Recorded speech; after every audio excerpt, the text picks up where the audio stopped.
अस्सलाम वालेकुम ladies and gentleman and welcome back to another episode of sports बैठक। Match हो गया जी इंडिया पाकिस्तान का हाईली एंटिसिपेटेड मैच 171। अच्छा, अब मैंने अपनी पिछली वीडियोस में बोला था कि हम जो है वो 170 बना लें तो इंडिया नहीं बना सकता। I stand by those words. उसकी वजह यह है कि अगर आप डिसिप्लिन बॉलिंग नहीं करेंगे ना, तो यहाँ पे अगर ओमान या एसोसिएट हांगकांग खेल रही होती ना इस तरह की बॉलिंग पे, तो उन्होंने भी आपको चेस कर देना था। ठीक है। और बाय द वे बॉलिंग बुरी नहीं है, मुझे कोई आके कमेंट्स में ये ना कहे कि बॉलिंग बुरी है। बॉलिंग हमारी ये बॉलर अच्छे हैं। जो मेन मसला है ना, द मेन प्रॉब्लम इज कि इनको सही तरीके से यूज नहीं किया गया। सही तरीके से इनको यूज नहीं किया गया। प्लस आपने एक जो ट्रेंड चलाया हुआ है कि आप ऑलराउंडर्स भरे जाओगे और उनसे जीतोगे, ठीक है, तो फिर आप उनको यूज़ भी करो। ठीक है। Exceptionally good batting by Abhishek Sharma, specially Gill. Abhishek Sharma ने 74 रन बनाए, लेकिन गिल वॉज द वन जिसने अच्छी गेंदों पे भी चौके मारे। अभिषेक शर्मा से लग ही नहीं रही थी सही लेंथ वाली गेंदों के ऊपर। वो तो जो गंदी स्लॉट में गेंदें थी या जो गंदी आधी पिच पे हाफ ट्रैकर गेंदी थी, उसके ऊपर उसने रन बनाए। ठीक है। तो मैं स्टिल इस चीज़ के ऊपर बिलीव करता हूँ कि पाकिस्तान अगर 170 बनाता है और आइंदा भी अगर बनाएगा, बेशक जैसा मर्जी हो, आपकी बॉलिंग इज़ गुड इनफ कि वो इनके बैटर्स को आउट कर सकती है। अगर इनको ये ज़रा डिसिप्लिन बॉलिंग कराएं और इनको यूज़ और रोटेट सही तरीके से किया जाए। मैच का स्टार्ट होता है, हम टॉस हार जाते हैं। ठीक है, सूर्य कुमार यादव ने ली बॉलिंग ली। ठीक है। पावर प्ले पाकिस्तान का बेहतर गया, एक्सेप्शनली गुड नहीं गया।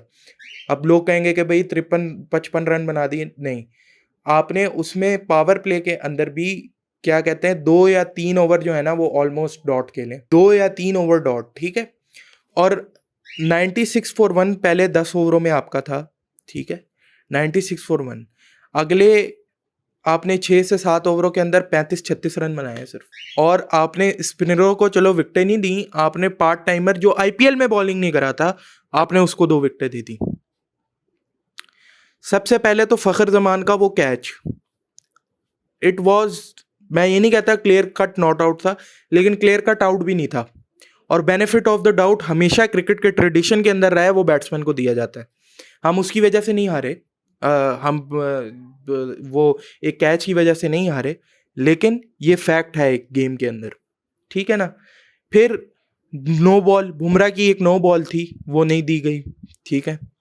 तो ये क्वेश्चंस उठा रहा है अंपायरिंग के ऊपर, चाहे वो ऑन फील्ड हो या थर्ड अंपायर हो, और ये चीज़ें देखनी पड़ेंगी। तो जहाँ तक बैटिंग का सवाल है, आज विकेट बेहतर था। आई थिंक कि पाकिस्तान को 190 समथिंग करना चाहिए था, लेकिन 170 वाज अ गुड स्कोर। ऐसा स्कोर नहीं था कि आपने जिस तरह की बॉलिंग किया आप बनवा दो। It was a good score, कोई बुरा स्कोर नहीं था। By the way 5 catches India ने छोड़े, बहुत ही गंदी फील्डिंग की इंडिया ने।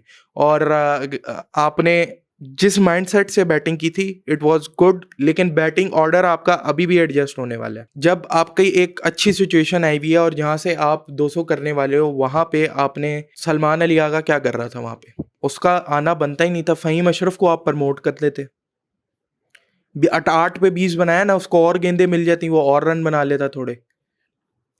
सबसे पहले तो मैं ये कहूँगा प्लेइंग 11 क्या खिलाई थी ये। चलो फ़हीम अशरफ ने आज थोड़ा क्या जस्टिफाई किया, लेकिन still I am not happy with this playing 11। आपको हुसैन तलत कचरा, फ़हीम अशरफ कचरा, बहुत अच्छी आज उसकी ऑलराउंड जो है वो इतनी बुरी परफॉर्मेंस नहीं थी, लेकिन क्या वो वर्थ है? पूरा एक बॉलर आपके पास नहीं था उसके ऊपर जो आपका माइंडसेट चल रहा है। यहाँ आपने हसन नवाज को नहीं खिलाया, और ये टेलर मेड सिचुएशन थी हसन नवाज के लिए। 10 ओवर में 96, 2 आउट थे आपके, हसन नवाज आता, फिर यहाँ से आप 200 क्रॉस करते। I guarantee you tailor made situation थी। आपने उसको नहीं खिलाया, वो जो कचरा खिलाया आपने, 10 गेंदे ज़ाया करके गया वो हुसैन तलत। जो वो वहाँ बुलडॉग साहब पहुँचे हुए अपने आकिब जावेद, वो पता नहीं क्यों गया हुआ है, कचरा सेलेक्ट करके उधर भेजा और आज वो चला भी गया उधर। तो प्लेइंग 11 बिल्कुल ठीक नहीं थी। इसमें फ़हीम अशरफ या क्या कहते हैं, सुफियान मुकीम को, ये दोनों में से किसी एक को होना चाहिए था और हसन नवाज को होना चाहिए था। सीधी सी बात है। पाकिस्तान करता है 171, ग्रेट टोटल। उसके बाद हमारी जहाँ तक बॉलिंग की बात है, आज जो बॉलिंग कराई है पाकिस्तान ने वो बिल्कुल ही कोई, जिसे मैं कहता हूँ ना, थर्ड क्लास किस्म की। कोई डिसिप्लिन नहीं था। एक आपको उन्होंने अटैक करना शुरू किया, अभिषेक ने एक आपको पहले ओवर में लगाया, आप भूल ही गए आपने कहाँ बॉलिंग करानी है। It is very important for Shaheen Shah Afridi to take a wicket in his first 2 overs अगर पाकिस्तान ने मैच जीतना है। उसकी वजह यह है कि वो एक टोन सेट करता है। आज अभिषेक शर्मा ने टोन सेट की और साथ गिल ने उसके साथ दिया, बहुत अच्छी बैटिंग की और उन्होंने मैच आपका पार लगा दिया था। 3 ओवर पावर प्ले के अंदर साइम अयूब से करवाना, ये आगा साहब की कप्तानी पे सवाल उठाता है, पार्ट टाइमर। अच्छा, आपने सुफियान मुकीम को खिलाया नहीं तो एंड में आपके पास एक ओवर साइम अयूब का था, या आपको हुसैन तलत को खिलाना पड़ता, करवाना पड़ता। तो फंस गए ना आप, आपको एक बॉलर शॉर्ट हुआ ना। अच्छा, नवाज को आपने यूज़ ही नहीं किया, किधर गया? बॉलिंग क्यों नहीं दी नवाज को? 3 ओवर जो साइम अयूब ने कराए हैं पावर प्ले में, उसमें से 2 या 1 ओवर नवाज ने, और नवाज ने बॉलिंग क्यों नहीं कराई? वो पूरा बेटर बॉलर है साइम अयूब से। Saim Ayub no doubt form में है बॉलिंग के बॉल के साथ, लेकिन वो नहीं है बॉलर। वो आपको अगर 3-4 मैचों में अच्छा करके दे रहा है तो वो 5वें छठे में लाजमन सी बात है उससे नहीं होगी, क्योंकि वो he is not a bowler, वो बैट्समैन है। ये चीज़ें पता नहीं क्यों हम भूल जाते हैं। तो जो बॉलर है उसको बॉलिंग दो ना यार। Poor captaincy by Salman Ali Agha, poor pathetic captaincy. ना ओवर रोटेट सही से किए हैं, ना बैटिंग ऑर्डर सही भेजा गया, बिल्कुल ही पैथेटिक किस्म की जो है वो बॉलिंग हुई है। और पोस्ट मैच प्रेजेंटेशन के अंदर आके अभिषेक शर्मा ने एक बात बोली थी कि I don't know why they were coming after me for no reason. Sir, no reason तो नहीं था, रीज़न बहुत बड़ा था, और वो पिछले मैच में जो आपने हरकतें की थी वो था रीज़न। आपके कप्तान ने, आपके कोच ने, आपकी मैनेजमेंट ने, आपके बोर्ड ने, आपकी गवर्नमेंट ने जो हरकत की थी वो था रीज़न। फॉर नो रीज़न कोई किसी का दिमाग ख़राब नहीं है। और अच्छी बात है, आज जिस तरह खेला है पाकिस्तान अच्छी बात है, आज जिस तरह खेला है इंडिया अच्छी बात है। इसी तरह का स्पाइसी मैच होना चाहिए। हारिस रऊफ को आपने नहीं खिलाया, वो आज भी उसने आउट कर दिया ना सूर्य कुमार यादव को। ठीक है, वो गिल और को तो वो अभिषेक को नज़र भी नहीं आ रही थी उसकी गेंद। अभिषेक, वो गिल ने बहुत अच्छा खेला है, अभिषेक ने बस ठीक ही खेला है। उसको जिस तरह की लॉलीपॉप बॉलिंग इन्होंने कराई है ना आधी आधी पिचों पे, वो कोई भी मारता। किसी भी अच्छी बॉल के ऊपर उसने शॉटें बहुत कम मारी हैं, लेकिन 74 रन बनाया हमारे against. Well deserve, all the applause, अच्छी बैटिंग की है। अब यहाँ से आगे क्या कर सकता है पाकिस्तान? आज नो डाउट थोड़ी सी इंप्रूवमेंट नज़र आई है इन टर्म्स ऑफ बैटिंग। वो भी बहुत ज़्यादा नहीं, मैं कहूँगा बिल्कुल थोड़ी सी। क्या आपने चलो पावर प्ले में 50 क्रॉस किया ये वो, लेकिन आपने स्टिल वो अप टू द मार्क जो है ना वो वाली बॉलिंग बैटिंग नहीं की। और बॉलिंग तो बिल्कुल ही जिससे एक्सपेक्टेशंस थी कि ये अच्छा करेगी, आज उसने हमें लेट डाउन किया। पिछले मैच में बैटिंग नहीं किया था, इस बार बॉलिंग नहीं किया।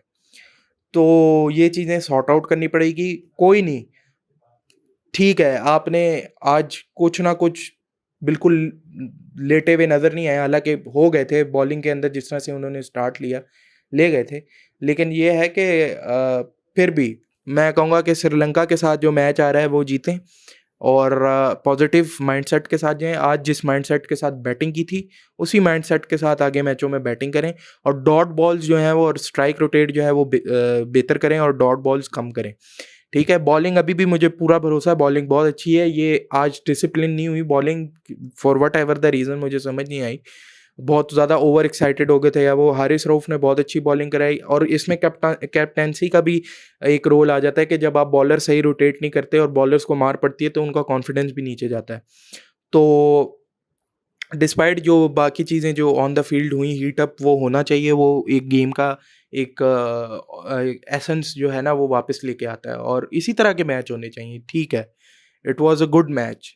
और स्किल में ज़ाहिर है बहुत फ़र्क है, लेकिन पाकिस्तान अगर थोड़ी सी चीज़ें अपनी सेट करता है तो Pakistan easily over the line जा सकता है। श्रीलंका के साथ हमारा मैच है, और श्रीलंका से अगर इस तरह की आपने दी, थोड़ी बेहतर परफॉर्मेंस दी, तो आई होप कि आप जीत सकते हो। और बांग्लादेश से भी आपका जीतना आपको चाहिए, और आप फाइनल जाओ, ठीक है, और फिर हम देखते हैं इंडिया को। 28 वाला मैच चाहिए आगा जी, 28 वाला मैच जो है वो इंडिया तो क्योंकि फाइनल में आ रहा है, मुझे लग रहा है इंडिया फाइनल में आ रहा है, तो आपको भी आना पड़ेगा फाइनल में, और आओ और देखते हैं फिर क्या होता है, हैट्रिक पूरी होती है या 2-1 हो जाता है, क्योंकि मोस्ट इंपॉर्टेंट मैच तो फिर वही रहेगा ना, वो जो जीता वो सिकंदर। खैर आज ओवर कॉन्फिडेंट थोड़े थे, लग रहे थे, जो उनको मरवाते मरवाते रह गया वो, हमने अगर बॉलिंग थोड़ी डिसिप्लिन की होती और थोड़े इनकी ऊपर से विकेट निकाल दी होती तो गेम बन गया था, क्योंकि संजू सैमसंग से नहीं लग रही थी बॉल, सूर्या कुमार यादव तो हारिस रऊफ रखा हुआ है हमने उसके लिए, और तिलक ने चलो फिर थोड़ी बेहतर बैटिंग की, लेकिन लग उससे भी नहीं रही थी, और हार्दिक पांड्या जो है वो था, उसके अलावा ख़त्म है बॉस। लेकिन ये है कि वेल प्लेड इंडिया, कॉन्ग्रेचुलेशंस। और आज मैं देख रहा था पोस्ट मैच, मैच के बाद जो है वो गौतम गंभीर कर रहा था कि हाथ मिला लेते हैं, कर लेते हैं, सर अब वो टाइम गुजर गया है। आज पाकिस्तान को जीतना चाहिए था और एक करारा रिप्लाई देना चाहिए था, लेकिन नहीं हो सका। अ, अब होप फॉर द बेस्ट कि श्रीलंका को हराएं, बांग्लादेश को हराएं और फाइनल में आएँ और इंडिया से फिर मुकाबला हो। तो देखते हैं फिर क्या होता है। लाइक सब्सक्राइब शेयर कर दिएगा। मैं स्टिल कह रहा हूँ कि 90% लोग सब्सक्राइब करके नहीं करते, भाग जाते हैं, तो प्लीज़ यार सब्सक्राइब कर दिया करो, ठीक है। और अगली वीडियो में मिलता हूँ, तब तक के लिए अल्लाह हाफ़िज़।